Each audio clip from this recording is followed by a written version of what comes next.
యూపీఎస్సీకి prepare అవుతున్న కుర్రాడు అనుకోకుండా రచయితగా మారాడు. రచయితగా మారిన తర్వాత 7 పుస్తకాలతో పాటు కొన్ని సినిమాలకు కూడా పనిచేశాడు. అయితే యువ రచయితలకు అండగా నిలిచేందుకు కేఆర్ పబ్లికేషన్స్ కూడా ప్రారంభించాడు. సో ప్రస్తుతం ఆయన ప్రస్థానాన్ని మనతో పంచుకునేందుకు మనతో పాటు ఉన్నారు యువ రచయిత కొండలరావు అడ్డగల్ల. ఆయనతో మాట్లాడదాం. బ్రదర్ నమస్తే.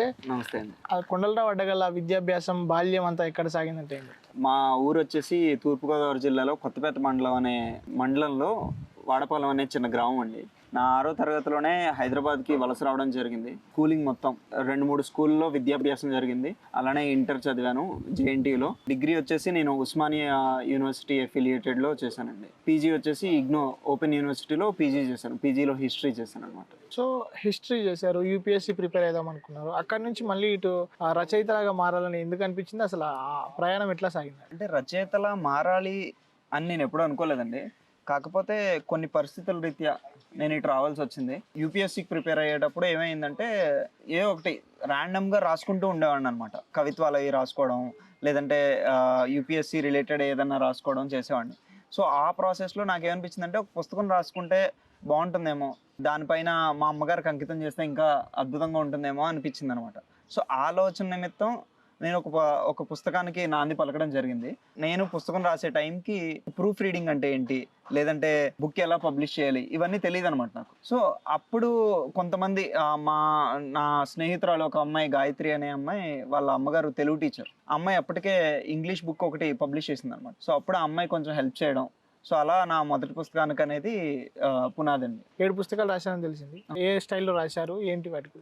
7 పుస్తకాలు కూడా 3 పుస్తకాలు వచ్చేసి వచన కవిత్వం అండి. సమాజానికి దగ్గరగా ఉండే నేను అనుభవించిన కొన్ని అంశాలు తీసుకుని అంటే వచన కవిత్వం రాశాను అనమాట. ఎందుకంటే నాకు తెలిసిన పదాలతో పూలదండ ఎలా అయితే నీట్గా అల్లుతారో అలానే ఒక పదాలను అల్లాలి, దాని నుంచే కవిత్వం పుడుతుంది అనేది నా ఉద్దేశం.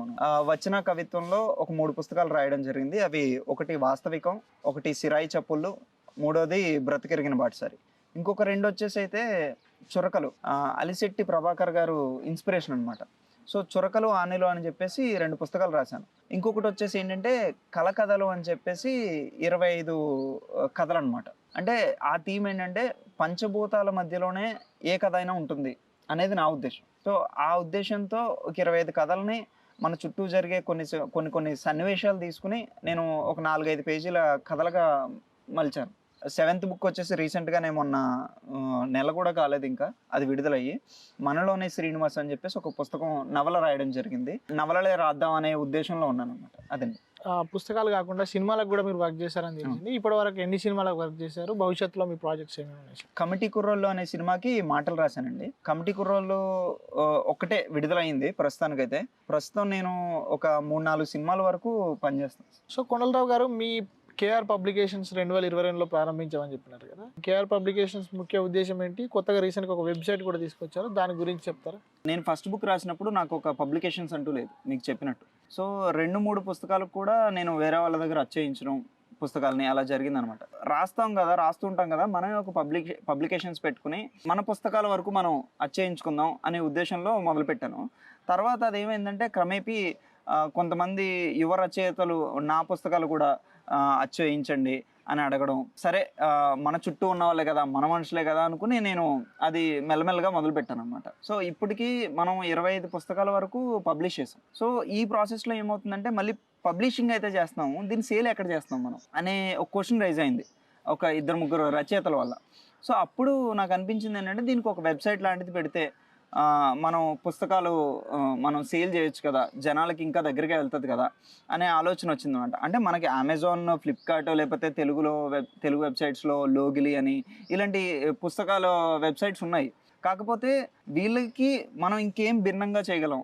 ఎక్కువ ఏమన్నా కమిషన్ ఎక్కువ అవుతుందా బయట? మన రచయితలకి మనం ఏమన్నా ఇంకొంచెం తక్కువ కమిషన్తో మనం ఏమన్నా చేయొచ్చా అనే ఉద్దేశంతో krpublications.org అని www.krpublications.org అని వెబ్సైట్ స్థాపించడం జరిగింది అనమాట. అంటే స్టార్ట్ చేయడం జరిగింది.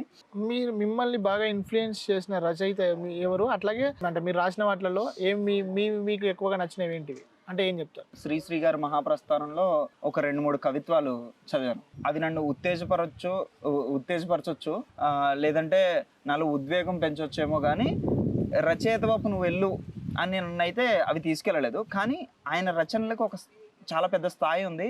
ఆ స్థాయిని మనం అందుకోలేమని కూడా తెలుసు. అలాంటి వాళ్ళు నాకు స్ఫూర్తి. అంటే శ్రీశ్రీ గారనే కాదు, యండమూరి గారు కావచ్చు, గుర్రం జాషువా గారు కావచ్చు, దేవరకొండ బాలగంగాధర్ తిలక్ గారు కావచ్చు. అంటే ఇలాంటి వాళ్ళందరూ మనకు స్ఫూర్తి. నేను రాసే వాటిలో నాకు నచ్చినవి లాస్ట్ ఇయర్ ఒకటి పుస్తకం 'బ్రతికెరిగిన బాటసారి' అనే పుస్తకం రాశాను. దాంట్లో ఒకటి చాలా నన్ను ఇన్స్పైర్ చేసింది. నేను అప్పుడప్పుడు చదువుకుంటూ ఉంటాను కూడా. అది ఒకసారి నేను అది చదివి వినిపిస్తాను, మీకు ఇబ్బంది లేదు. ప్రపంచం నిన్ను గుర్తుపెట్టుకోవడానికి నువ్వేం స్వేచ్ఛ కోసం పోరాడలేదు. దేశంలో నీకు విగ్రహం పెట్టడానికి నువ్వేం స్వాతంత్ర సమరయోధుడివి కాదు. రాష్ట్రం నిన్ను గుర్తించడానికి, ప్రజాభివృద్ధి కోసం, భాష ఉనికి కోసం నువ్వు చేసింది ఏం లేదు. నీ ఊరే నిన్ను ఊరేగించడానికి నువ్వేం స్థానిక సమస్యలపై గలమెత్తింది లేదు. మరెందుకు తలకిందులైపోయి నాకే గుర్తింపు లేదని మదన పడుతున్నావు? నీ కుటుంబం లేదా నిన్ను ప్రేమించడానికి? నిన్ను కన్న తల్లిదండ్రులు లేరా నీలో ప్రతిభని గుర్తించడానికి? నీవు కన్న బిడ్డలు లేరా నీ గుర్తులను కాపాడడానికి? అయినా ఎందుకు అంత కుమిలిపోతున్నావు? సమాజాన్ని ఏదో ఉద్ధరిద్దామని నువ్వు వస్తే ఎవరు గుర్తించడం లేదనా? నిజంగా నువ్వు ఉద్ధరించడానికో ఉచ్చరించడానికో వచ్చుంటే గుర్తింపు కోసమో గుర్తుల కోసమో కుమిలిపోవు. ఆశయం కోసం, లక్ష్యం కోసం పోరాడతావు. వినిపిస్తుందా? నిన్నే. అర్థమవుతుందా? నిన్నే.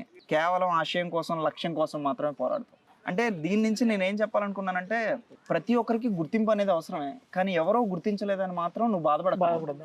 నువ్వు చేసేది నువ్వు చేసుకుంటే వెళ్ళు. నిన్ను గుర్తిస్తారు, గుర్తించి నీకు రావాల్సినవి తప్పకుండా వస్తాయి అనేది నా ఆలోచన. సో ఆ ఆలోచన నిమిత్తమే నేను ఇది రాశాను అనమాట. సో ఇది నన్ను ఎప్పుడు వెంటాడుతూ ఉంటుంది. చాలా బాగా రాశారు, చాలా బాగా చెప్పారు కూడా. థ్యాంక్స్ అండి. సో కొండలరావు అడ్డగల్ల ఈ రచయిత భవిష్యత్ లక్ష్యం ఏంటి?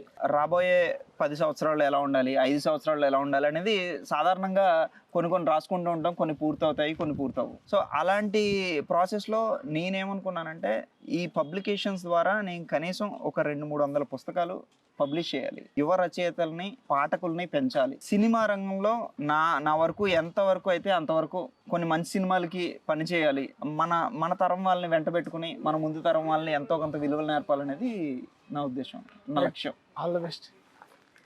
సో ఇవి యువ రచయిత కొండలరావు అడ్డగల్ల చెప్తున్న విషయాలు. కెమెరామెన్ చిరంజీవితో శివరామ్ కృష్ణ ప్రసాద్, ఈటీవీ న్యూస్, హైదరాబాద్.